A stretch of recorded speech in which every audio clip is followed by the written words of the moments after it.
Hare Krishna, we continue reading from Sri Caitanya Caritamrita, Adi-Lila, chapter 3, text 70.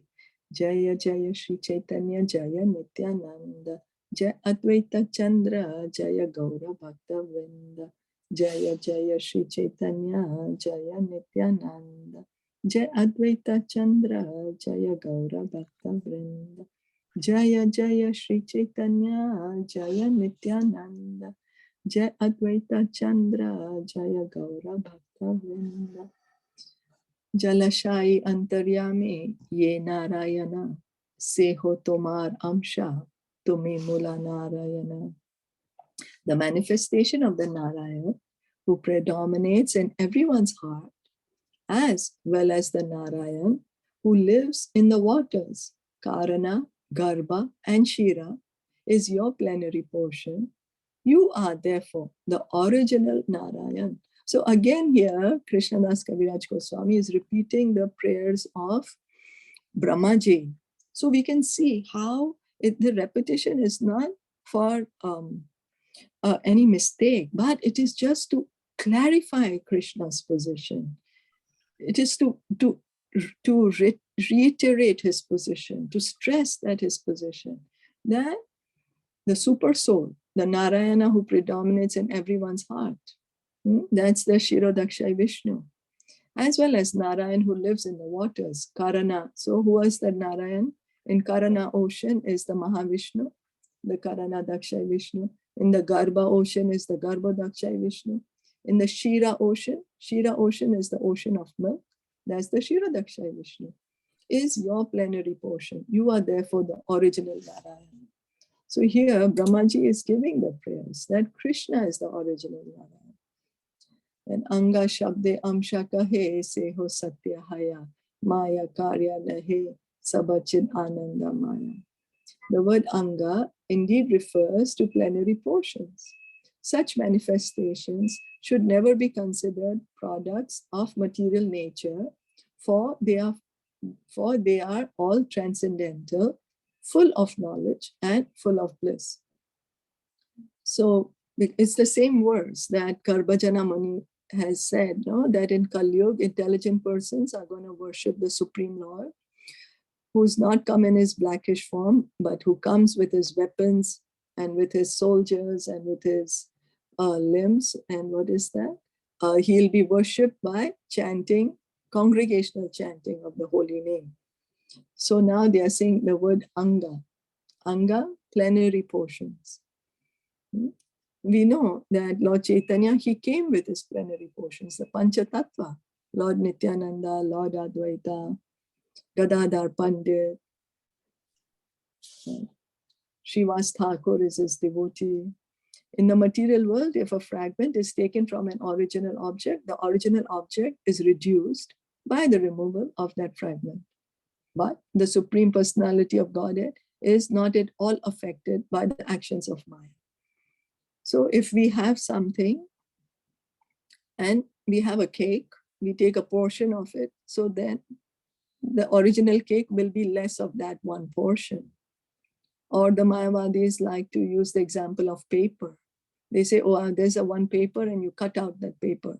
And so that paper is going to be short of that much. But Krishna is not anything material. He is transcendental. He is not a material object. Krishna is inconceivable. He is transcendental. And so the Isopanisad says, Om Purnam Ada Purnam Idam Purnat Purnam Udachyate Purnasya Purnam Adaya Purnam Eva Vashishyate. So this is the invocation of the Isopanishad, and this invocation comes in many of the Upanishads. Prabhupada has put it in the Isopanishad, and this invocation comes many, many Upanishads. The personality of Godhead is perfect and complete. Om Purnam Ada Purnam Idam. The personality of Godhead is perfect and complete. We are not perfect and we are not complete. We are not perfect. We know our senses. Senses are defective. We make mistakes, we are in illusion. So we are not perfect, but Krishna, the Supreme Lord, is perfect and complete. He does not need anything or anyone to satisfy him or to make him happy. But whereas we do, we are dependent. And because he is completely perfect, all emanations from him, such as the phenomenal world, are perfectly equipped as complete wholes. So Krishna is perfect. So he knows how to manufacture something which is a perfect whole, a complete whole. Like in our earth and our universe, everything is provided. We do not need to import the sun from another universe. We do not have to import the moon from another universe. We have everything what we need here for our maintenance on the earth and within the universe. It's only man, because of our greed, we are spoiling the environment, the equilibrium of the environment. But Krishna, he made a perfect arrangement. The trees, they will breathe in carbon dioxide, they will give out oxygen. And we will take in oxygen, we will breathe out carbon dioxide. It's a perfect arrangement that Krishna has made. Whatever is produced of the complete whole is also complete in itself. So we can see the universe is fully equipped by its own self. Because he's the complete whole, even though so many complete units emanate from him, he remains the complete balance. So although so many universes are coming from him, from his body, Mahavishnu, he's creating millions and gazillions of universes, but he still remains the same. You know, it's not that he's divided. We living entities are his parts and parcels, but it's not that somebody took a sword and cut and chopped Krishna up and then we became his parts. No. We just exist. Krishna exists. He's the completely perfect personality. The soul is unchangeable, cannot be cut. We were reading in Bhagavad Gita. Always exists, cannot be cut to pieces, cannot be changed. So Krishna is like that, unlimited. In the realm of the absolute, 1 + 1 = 1 and 1 - 1 = 1. Now this is what, in our material understanding, math, if I write down 1 + 1 is 1, then I will get 0 marks in my paper. Or 1 - 1 = 1, I will be failed. If I write that in my math class, the teacher will say, I'm stupid, don't know math. But that is the material realm. That's the material world. In the absolute realm, it's the same. That's the absolute world. That is the absolute truth. That's Krishna. Therefore, one should not conceive of a fragment of the Supreme Lord in the material sense. In the spiritual world, there is no influence of the material energy or material calculations of fragments. So it's not, it's totally transcendental, spiritual. We cannot use our material logic in this regard. Or that if I'm a part of a 1, so I'm like 0.25, or I'm and so then the other 1 is just 0.75. No, it's not like that. We are eternal. The spiritual world is eternal. In the 15th chapter of the Bhagavad Gita, the Lord says that the living entities are his parts and parcels. There are innumerable living entities throughout the material and spiritual universes, but still Lord Krishna is full in himself.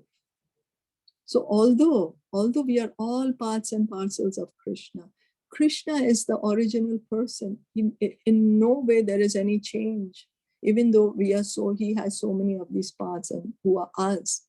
Not that he got divided and that's how we got created. No, he exists eternally as he is, and we exist eternally as we are. To think that God has lost his personality because his many parts and parcels are distributed all over the universe is an illusion. That's an illusion. To think that God does not exist anymore. Krishna says in the Bhagavad Gita, in Bhagavatam, in the Chatushloki, that something that exists without Krishna, that is Maya. That is Maya. That is illusion. Whenever we are trying to think anything separate from Krishna, that is what is the illusion. That is Maya. Because nothing, no one is actually separate from Krishna. It's only because of our desire not to acknowledge Krishna, we have closed our eyes and don't want to see him. Like the sun is out and I close the curtains and I close my eyes and say, it's dark, it's dark, it's dark, it's still night. But that's because I've closed my eyes. So that is a material calculation. Such calculations are possible only under the influence of the material energy Maya. In the spiritual world, the material energy is conspicuous only by its absence. So in the spiritual world, there is no need of this illusory potency. Why? Because in the spiritual world, nobody wants to remain separate from Krishna. Nobody wants to forget Krishna even for a moment. So there is no need of this curtain of Maya. Everyone wants to see Krishna. Everyone is eager to see Krishna in the spiritual world. Everyone is eager to be with Krishna. The pure devotee, he understands that what is the perfection of life? The personal association of the Lord. That is what a pure devotee wants, the personal association of Krishna. In the category of Vishnu Tattva, there is no loss of power from one expansion to the next anymore. Then there is a loss of illumination as one candle kindles another. So it's not that when we light one candle, another candle, the original candle's flame is not affected at all. It still burns as brightly as before. Not that because it has lit so many candles that the original flame gets dimmer and dimmer. No. Thousands of candles may be kindled by an original candle, and all will have the same candle power. In this way, it is to be understood that although all the Vishnu Tattvas, from Krishna and Lord Chaitanya to Lord Rama, Nrsimha, Varaha, and so on, appear with different features in different ages, all are equally invested with the supreme potency. So we have been hearing Bhagavatam keeps repeating this, that although there's so many incarnations, expansions coming from Krishna, but they all have equal power.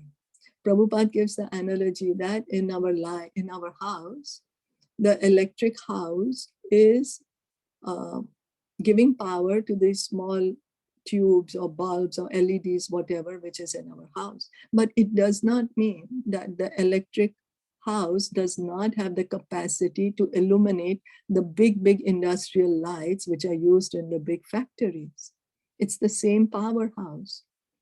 But it's just because in the house, we do not need such big industrial lights. In the house, we need a light which is appropriate to this atmosphere.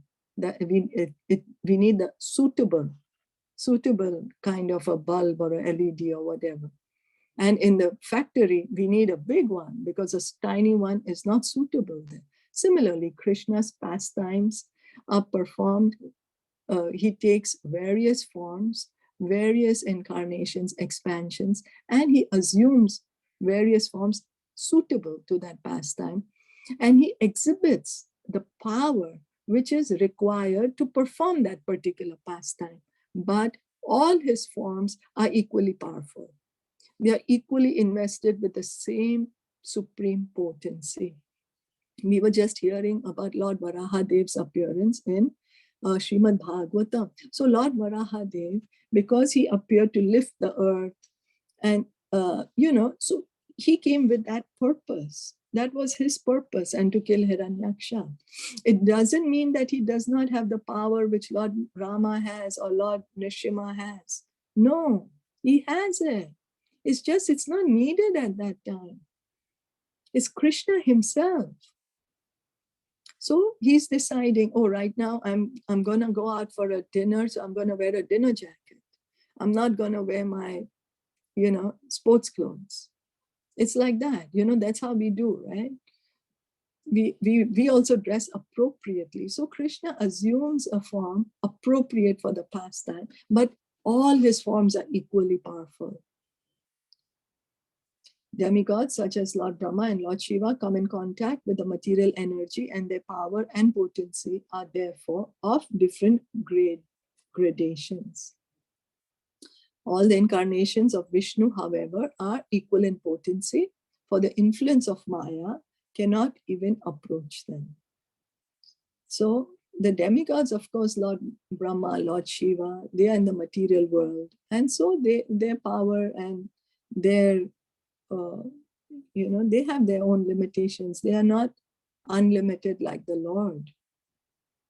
But all expansions of Krishna, all the Vishnu Tattva, all the incarnations of Lord Vishnu, they have equal power, equal power. It's stressed a lot in Srimad Bhagavatam, in the earlier, I think, first canto or something. So, and the Archa Murti, that was one of the questions yesterday of the exam, the Archa Murti analogy. Prabhupada writes, the Archa Murti has the same unlimited potency as the personal form of the Lord. The Archa Murti is the deity of the Lord. The deity of the Lord who's worshipped in the temple has the same power as the Supreme Lord when he's personally present. He says, as we have the letter boxes, the post boxes, so we post the letter inside a post box which is authorized by the General Post Office. And we know if we put a letter there, the letter is going to reach its destination. Each of this post box has the authority of the General Post Office. Similarly, he says the Archa Murti has the same potency as the Supreme Lord. We offer our offerings to the Archa Murti with love and devotion, and the Lord in Goloka accepts it. He accepts it. Is that okay? Any questions, comments?